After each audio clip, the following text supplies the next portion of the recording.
গাজীপুরের শ্রীপুর উপজেলার আবদার এলাকার ঐতিহ্যবাহী লোহাই বাজারে বসেছে কুরবানির গরুর হাট। ঈদুল আজহা সামনে রেখে শুরু হয়েছে হাটে গরু বেচাকেনা।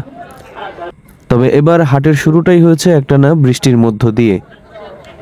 গতকাল রাত থেকে টানা বৃষ্টিতে বাজারের মাটি কাদায় পরিণত হলেও আজ সকাল থেকেই দেশের বিভিন্ন প্রান্ত থেকে বিক্রেতারা গরু নিয়ে আসতে শুরু করেন।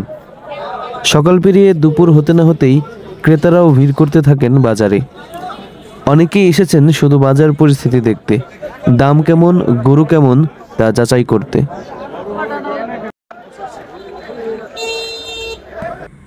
বৃষ্টি শুরুতে কিছুটা প্রভাব ফেললেও বিকেলের দিকে বাজারে জমে ওঠে বেচাকেনা। প্রচুর ক্রেতা ও বিক্রেতার উপস্থিতিতে সরগরম হয়ে ওঠে গোটা এলাকা।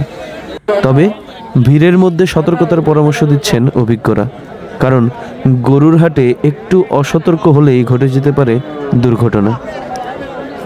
হাটে ছিল উপজেলা প্রাণী সম্পদ দপ্তরের একটি ভেটেরানি মেডিকেল টিম। তারা গরুর স্বাস্থ্য পরীক্ষা থেকে শুরু করে প্রয়োজনীয় চিকিৎসা সেবা দিয়ে যাচ্ছেন নিয়মিত। গরু কেনার আগে অনেকেই যাচাই করে নিচ্ছেন গরুর স্বাস্থ্যগত অবস্থা।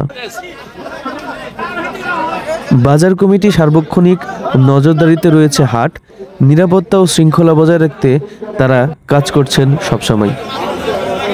এই হাটে দেখা গেছে দেশি বিদেশি নানা জাতের গরু, বিশেষ করে দেশি ষাঁড়, ব্রাহ্মা, ফিজি, এমনকি অস্ট্রেলিয়ান জাতের গরুও রয়েছে বিক্রয়ের জন্য। আকৃতিতে বড়, স্বাস্থ্যবান, সাজানো গুছানো এসব গরুর দিকে চোখ আটকে যাচ্ছে ক্রেতাদের। তবে ক্রেতাদের পছন্দ হচ্ছে মাঝারি সাইজের গরু।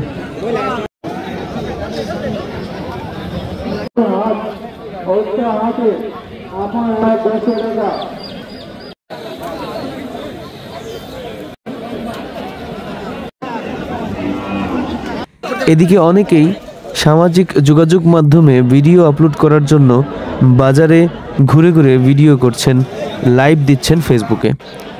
কুরবানির হাট এখন শুধুই বেচাকেনার জায়গা নয়, হয়ে উঠেছে ঈদ সংস্কৃতির এক অংশ। তবে হাটে আসা সবার প্রতি পরামর্শ, সাবধানে চলাফেরা করুন। গরুর ভিড়ে অসতর্ক চলাফেরা ঝুঁকিপূর্ণ হতে পারে।